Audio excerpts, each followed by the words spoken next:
away the stone. Martha, the sister of the dead man, said to him, Lord, already there is a stench because he has been dead 4 days.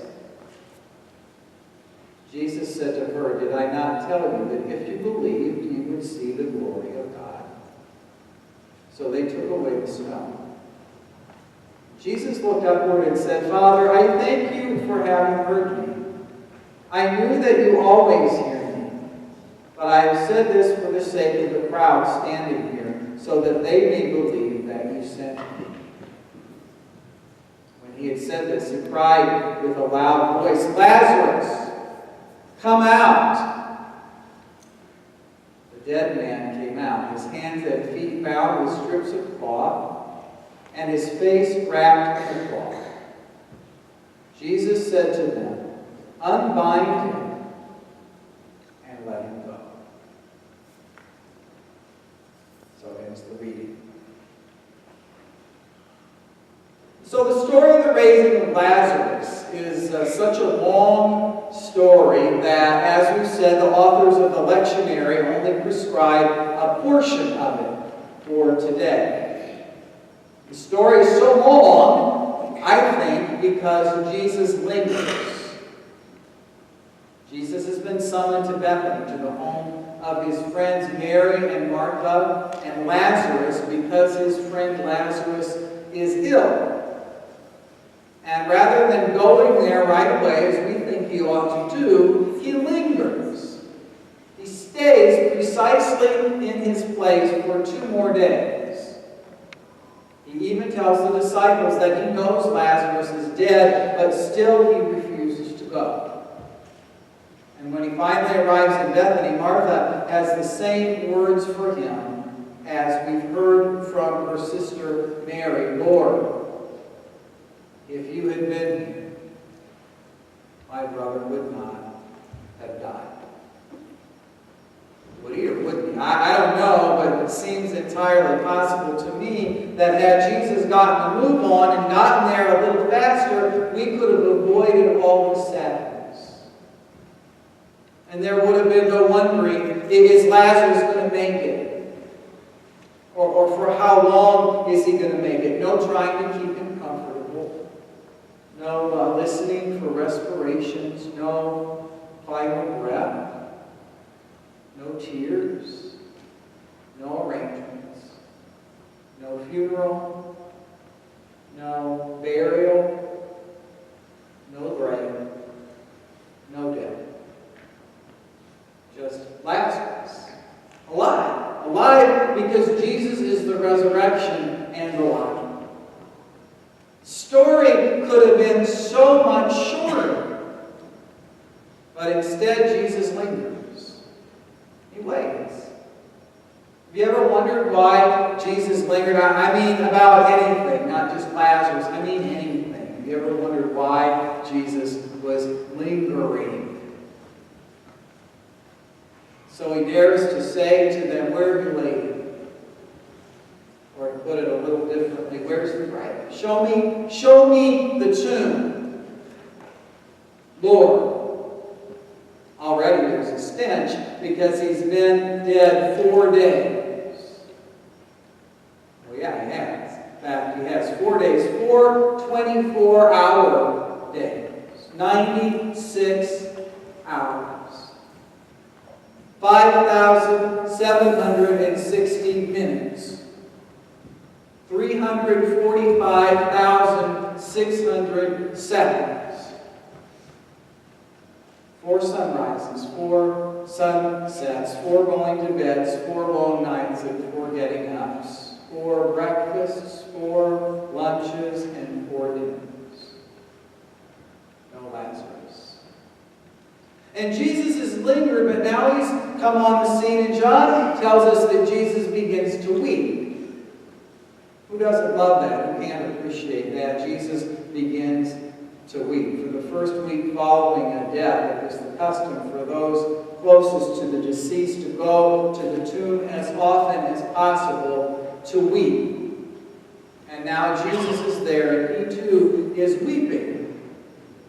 And And my every inclination is to just sort of go and take the camera and zero in on that right there and declare what a powerful, what a great thing it is for Jesus to weep. I've done that before. See how it looked, said many of those who saw it. But in the very next sentence, John reveals, but some of them said, could not he who opened the eyes of the blind man have kept this man from dying?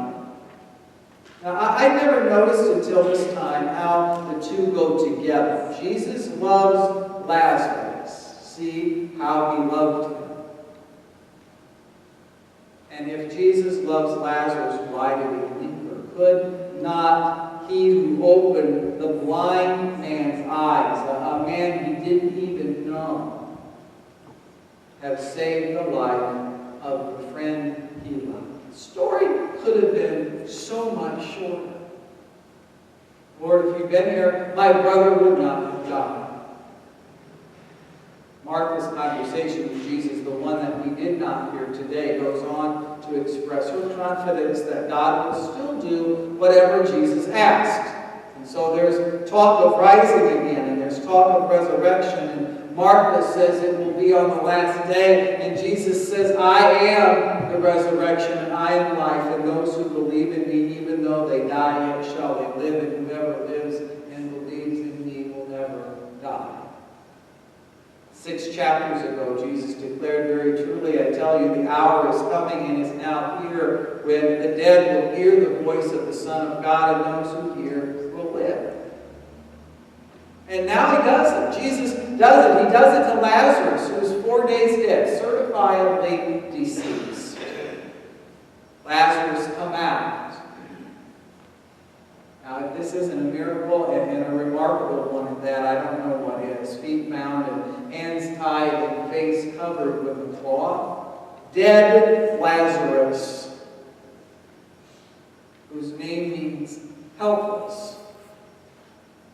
Helpless, and who up to now has been lying helpless in the grave.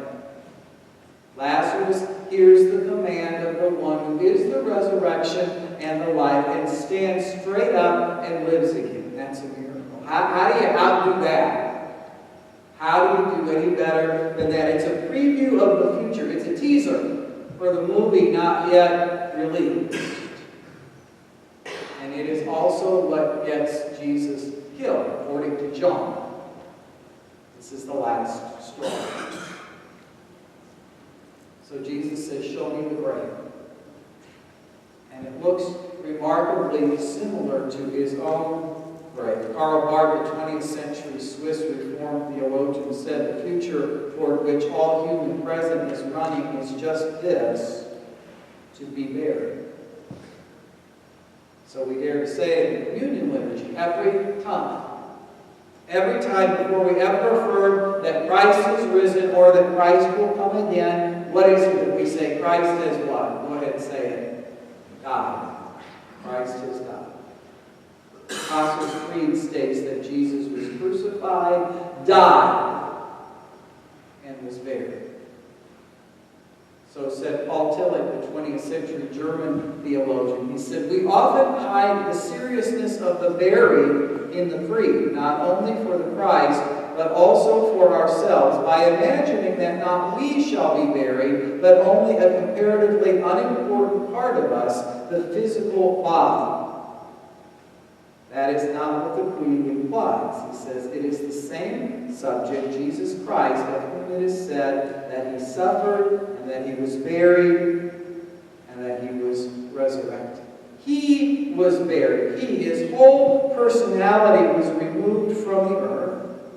The same is true of us. He says, we shall die. We, our personality from which we cannot separate our body as an actual part, shall be buried. And so it was for Lazarus. Lazarus died. He died. There was no getting around it. Could not he who opened the eyes of the blind man have kept this man from dying? No, not ultimately. Maybe once, but not ultimately. And maybe that's the point here. Maybe that's just the point. Lazarus will die again. He just has to die twice. Even those who are healed will eventually die. Lord, if you'd only been here, my brother would not have died. The story could have been a lot shorter. But apparently God has no intention of writing full-on physical death out of the script. And so I say it virtually every time I officiate a funeral. We talk about the life of the deceased, a life that was real, flesh and bone, and spirit and love.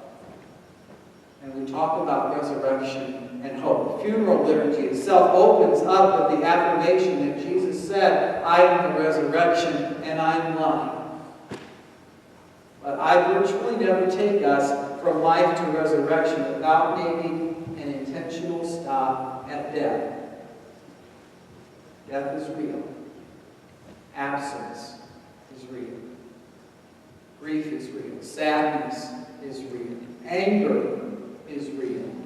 And fear is real. And anxiety is real. And I try to say all that, and I say it clearly. And sometimes if I look out and I catch a glimpse of somebody and I see their face, I might well find a tear or more streaming down that face because they know I'm telling the truth. They know it. Grief is real because love is real and death is real. And Jesus is the resurrection and the life. But you can't raise a person from the dead who isn't dead. So Karl Barth also said, only where graves are is there resurrection. So Jesus lingers. The story turns out longer than you want it to be, like a lot of death stories, I suppose. He lingers because he knows that there's no way around death, only a way through it. Just ask somebody else if you don't already know. Ask somebody who's really been through it. Ask them, does avoiding work? Ask somebody who could tell you that looking for life and looking for resurrection while simultaneously avoiding the sting of death didn't work. The only way over was through. So Jesus lingers. Story gets drawn out. Jesus arrives on the scene only after there is a tomb. Lord, already there's a stench because he's been dead 4 days. In other words, Jesus, don't let the stink out. You know what I mean? Don't let the smell out. Don't take us down this road. Don't take us there. You're a little too late to help anyway, Mr. Resurrection and Mr. Life. Don't let the smell out. But Jesus is our help where life smells and where death stinks, or he is no help at all. Only where graves are is there resurrection. How often does Jesus go and tell the disciples to be silent about his miraculous works until after he's risen from the dead? Why? Well, I think because only through loss and only through giving up do we begin to understand what all of this really means.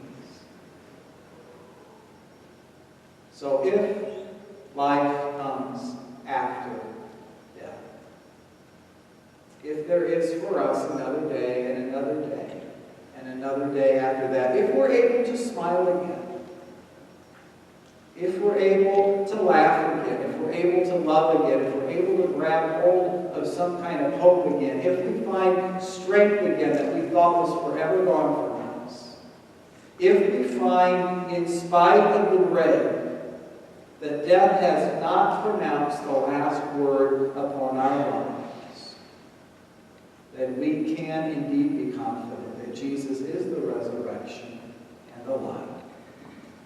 That God has sent him to us, and that he has not, in fact, lingered too long.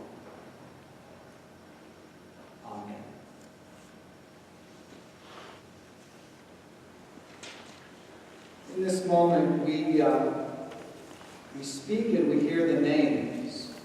They are printed in your bulletin if you want to see them.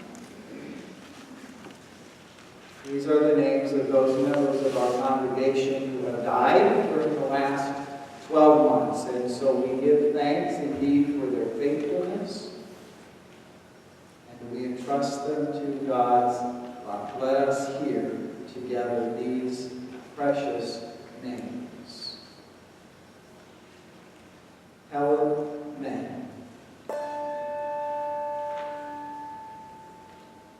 Larry Mitchell.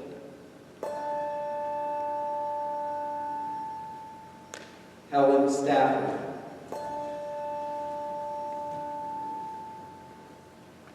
Francis Foster.